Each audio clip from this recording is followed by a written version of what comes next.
Friends, I am M के Singh from the series intermediate English. और आज हम लोग पढ़ने जा रहे हैं प्रेजेंट परफेक्ट टेंस, जो कि हमारे इंग्लिश के ग्रामर में बहुत ही इम्पोर्टेंस रखता है और बहुत सारे लोग इसमें कंफ्यूज भी हो जाते हैं। तो अब सबसे पहले हम लोग प्रेजेंट परफेक्ट टेंस का डेफिनेशन देखते हैं।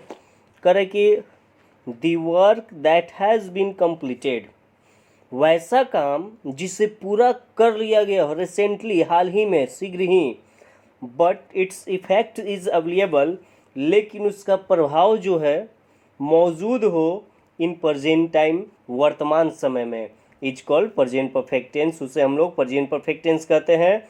यानी जो काम शीघ्र ही समाप्त हो गया हो लेकिन उसका प्रभाव वर्तमान में मौजूद हो, वह प्रेजेंट परफेक्ट टेंस कहलाता है। आगे चलेंगे तो दोस्तों मैं आप लोगों को यह भी बतलाऊंगा कि ज़रूरी नहीं है कि वह काम जो है रिसेंटली ही समाप्त होना चाहिए, शीघ्र ही समाप्त होना चाहिए, वो किसी तरह से भी हो सकता है। अब आगे देखते हैं। जैसे यहाँ पर दिया हुआ है, इसका पहचान या है, ई है, ए है, चुका है, चुकी है, चुके हैं, ली है, दी है, की है, ये सब जितने भी रहते हैं किसी भी सेंटेंस में वर्ब के अंत में, क्रिया के अंत में, तो वहाँ पर प्रेजेंट परफेक्ट होता है। लेकिन दोस्तों मैं बतला दूँ, पहचान के चक्कर में आप कभी मत रहिएगा।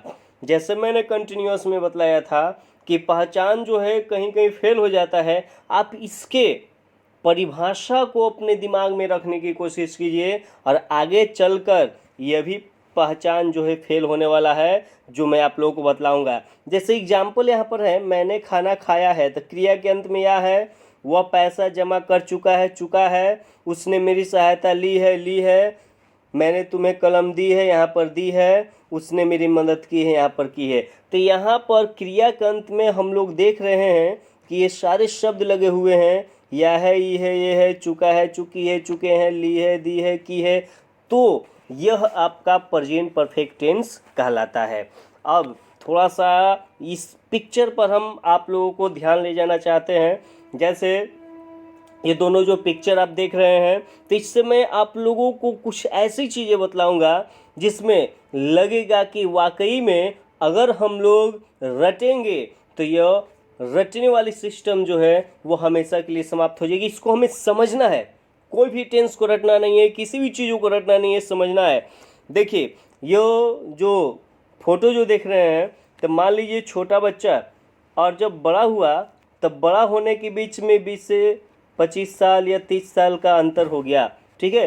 तो 20 से या जीरो से लेकर अगर यह 30 साल तक हुआ, तो इसके बीच में इन्होंने बहुत सारे एक्सपीरियंस ग्रहण किया, बहुत सारे अनुभवों को देखा, बहुत सारे अचीवमेंट इन्होंने प्राप्त किया।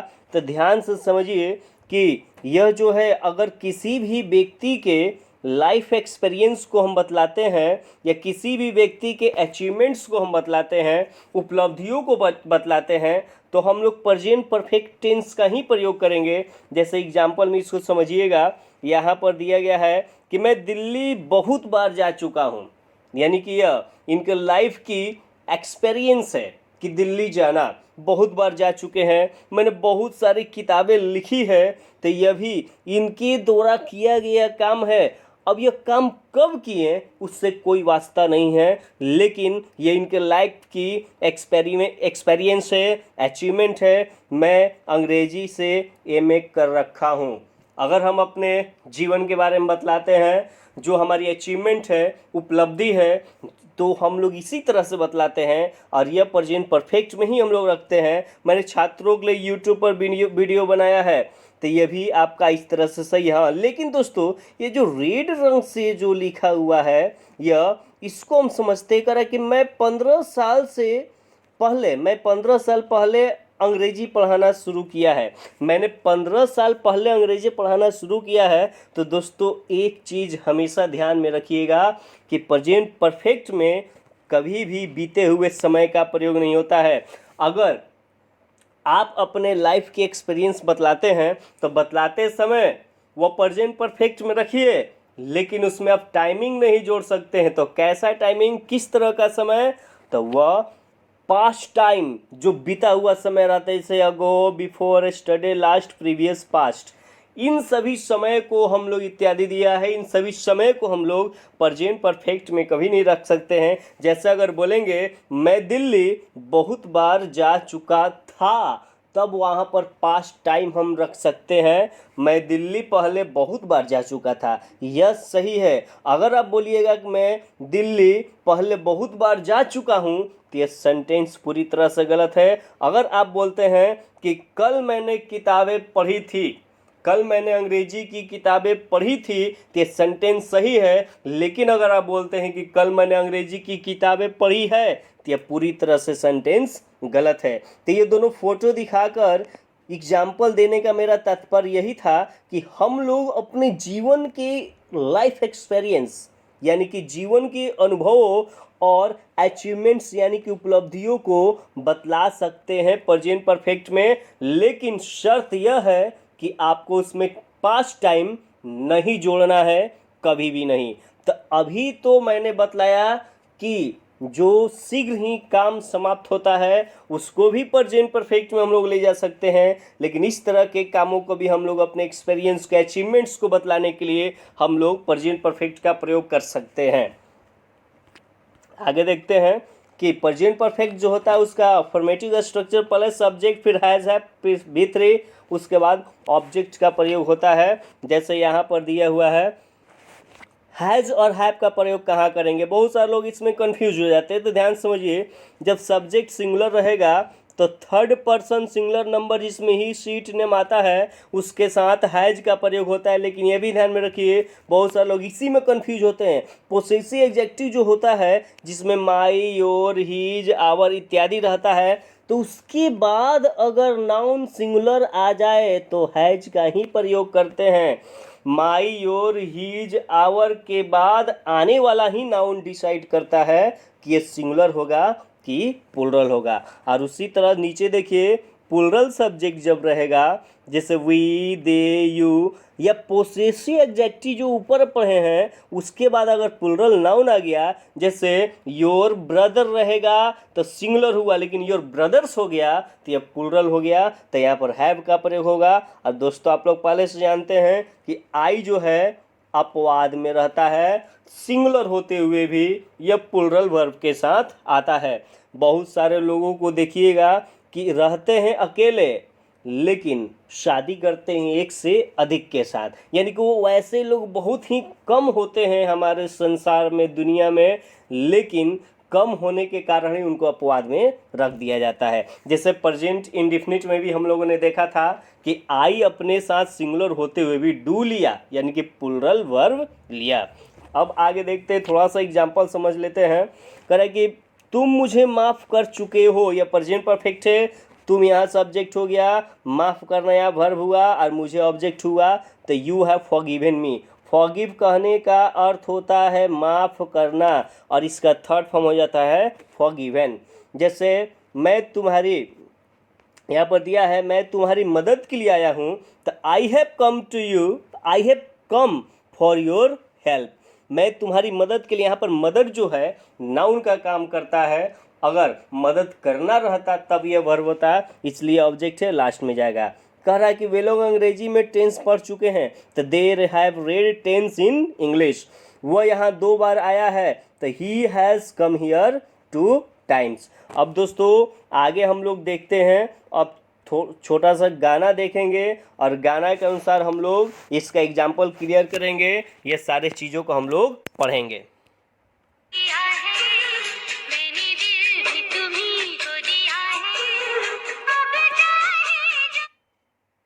देखिए दोस्तों, ये जो गाना जो है, इस गाने में बोला गया है कि मैंने प्यार तुम ही से किया है, ठीक है। तो ये जो गाना में जो बोला गया है उसको हम ध्यान से समझते हैं। मैंने प्यार तुम ही से किया है कहने का अर्थ यह हुआ, ये तो प्रेजेंट परफेक्ट है, या है ये आया कि मैं केवल तुम ही से प्यार करता हूँ, तुमको छोड़कर और किसी से नहीं किया, ठीक है। तो I have only loved you बनेगा, आई हैव ओनली लव्ड। यहाँ पर ओनली लगाना जरूरी है, क्योंकि यहाँ पर तुम्ही से यह इम्फैटिक सेंटेंस थोड़ा सा जोर दे रहा है, तो वनली का प्रयोग होगा। मैंने दिल भी तुम्ही को दिया है, तो I have given my heart. यहाँ आई जो है सब्जेक्ट हो गया, क्या दिया तो दिल ऑब्जेक्ट हो गया, तुम्ही को भी ऑब्जेक्ट हो गया, और इस तरह से बनाएंगे I have given my heart to you. अब देखते हैं दोस्तों हम लोग अगला गाना।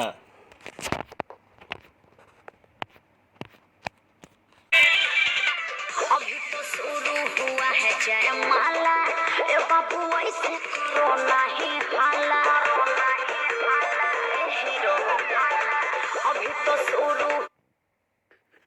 देखिए जैसे ये गाना जो है ये तो भोजपुरी टाइप का है, लेकिन हिंदी सेंटेंस इसमें बोला गया है। कहने का अर्थ यहाँ पर यह है कि अभी तो शुरू हुआ है जयमाला। जयमाला का वैसे स्पेसिफिक वर्ड मीनिंग नहीं होता है। यह जो एक गार्लैंड होता है, फूलों की एक माला होती है, उसी को हम लोग जयमाला कहते हैं। In the time of marriage procession that is used. इसका प्रयोग शादी के समारोह में किया जाता है। तो कह रहा है कि अभी तो शुरू हुआ है जयमाला, यानी कि जयमाला तो अभी शुरू हुआ है, तो हो जाएगा जयमाला। इसको हम वरमाला भी कहते हैं। हैज़ स्टार्टेड, यानी कि ये कौन शुरू हुआ है, तो जयमाला ये सब्जेक्ट हो गया, फिर ये हैज़ हो जाएगा स्टार्टेड जस्ट नाउ। तो इस तरह से इसका हम लोग इंग्लिश बना सकते हैं। जैसे लोग बोलते हैं अभी तो पार्टी शुरू हुई है, यह भी एक गाना है, तो party has just started now. इसका अर्थ इस तरह से भी इंग्लिश भी बना सकते हैं। आगे देखिए अगला गाना। आज पहली बार जो ऐसे मुस्कुराया हूं, तुमने देखा तो जाना ये कि क्यों दुनिया में आया हूं। देखिए इसमें दोस्तों कह रहा है कि हुआ है आज पहली बार, यानी कि आज पहली बार हुआ है। कौन हुआ है? जब कौन से प्रश्न पूछे तो यहाँ पर सब्जेक्ट नहीं था, तो यहाँ पर जब सब्जेक्ट नहीं होता है तो अगर नेचुरल चीज़ों के बारे में बात करते हैं तो सब्जेक्ट के जगह पर हम लोग इट का प्रयोग करते हैं। जैसे अगर हम बोलेंगे 4 बज रहा है, तो कौन 4 बज रहा है, पर सब्जेक्ट नहीं है। और समय का बजना एक प्राकृतिक चीज़ है, हम लोग नहीं समय को बढ़ा सकते हैं, ये चलता रहता है। तो यहाँ पर इट का प्रयोग करेंगे, इट इज़ 4 o'clock। जैसे बोलेंगे कि आज रविवार है, तो यहाँ पर भी सब्जेक्ट नहीं है और एक प्राकृतिक चीज़ है, तो यहाँ पर हम इसका यूज़ कर सकते हैं, इट इज़ संडे टुडे। इस तरह से बना सकते हैं। तो यहाँ पर इट का प्रयोग सब्जेक्ट किया है, तो इट हैज़ हैपेंड, यानी कि हुआ है। इसका अर्थ यह हुआ फॉर द फर्स्ट टाइम, पहली बार, टुडे यानी कि आज, यानी कि it has happened for the first time today. Today का स्पेलिंग जो है थोड़ा सा इधर हो गया है, उसको सुधार लीजिएगा। इसका स्पेलिंग होता है TODAY, ये मिस्टेक हो गया है। आगे देखिए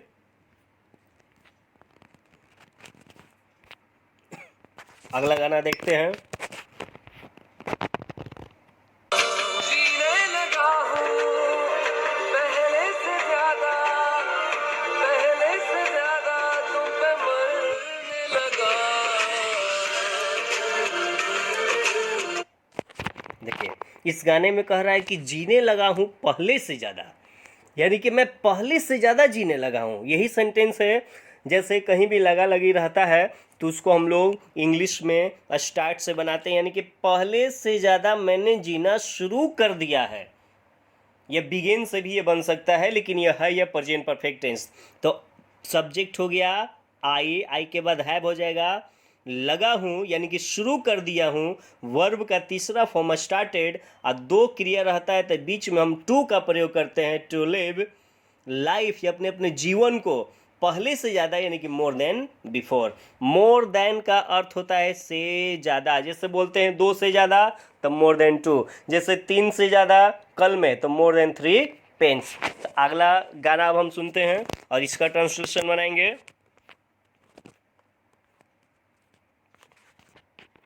तो ये जो गाना जो था, तो इस गाने को देखिए इंग्लिश में कैसे बनाते हैं, बहुत आसान है। कह रहा है कि सबके डर से हुए फरारी, ठीक है, यानी कि यहाँ पर जो गाना गा रहा है उस गाना गाने में 2 लोग हैं जो फरार होने के बारे में बात कर रहे हैं, तो वहाँ पर हम लोग सब्जेक्ट की जगह पर अपने आप से वहाँ पर हम लोग लिख लेंगे, हम लोग सबके डर से फरार हुए हैं। ये है यानी कि प्रेजेंट परफेक्ट। एब्सकॉन्ड का अर्थ होता है फरार होना, रफू चक्कर होना, और इसका थर्ड फॉर्म हो जाता है एब्सकॉन्डेड। तो हम लोग सब्जेक्ट हो गया, वी हैव एब्सकॉन्डेड सबके डर से, तो afraid of all. Afraid of means होता है डरा हुआ, अफ्रेड ऑफ ऑल मीन्स कहने का अर्थ होता है सबके डर से। तो बन जाएगा हम लोग सबके डर से फरार हुए हैं, तो we have absconded afraid of all. और यहाँ पर दोस्तों मैं आप लोगों के लिए कुछ ऐसी चीज़ें बतलाना चाहता हूँ अंत में, जो आप लोग इसके बारे में सर्च कीजिए, समझने की कोशिश कीजिएगा, क्योंकि इसका आंसर जो है मैं अगले वीडियो में आप लोगों को बतलाऊंगा। अब समझिए क्या है। देखिए यहाँ पर दिया हुआ है, मैं 10 सालों से तुम्हें, यहाँ पर तुम्हें हो जाएगा, मैं 10 सालों से तुम्हें जानता हूँ। इंग्लिश लिखे हैं I know you for 10 years. यह सेंटेंस दोस्तों पूरी तरह से गलत है। अब ये सेंटेंस क्यों गलत है मैं अगले वीडियो में बतलाऊंगा। है कि वो बचपन से गांव में रहती है, तो she lives in village since childhood. यह भी पूरी तरह से सेंटेंस गलत है। मुझे 8 दिनों से बुखार है, I have fever for 8 days. यह भी गलत है। मैं नैनीताल गया हूँ, I have gone to Nainital. यह भी सेंटेंस गलत है। दोस्तों ये जो मैंने जितने भी ये सेंटेंस यहाँ पर लिखे हैं, सब में कुछ ना कुछ गलतियाँ हैं। अब क्या गलती है, कौन सी गलती है, तो इसको जानने के लिए अगला वीडियो आप लोग देखना न भूलिएगा। Thanks for watching this video.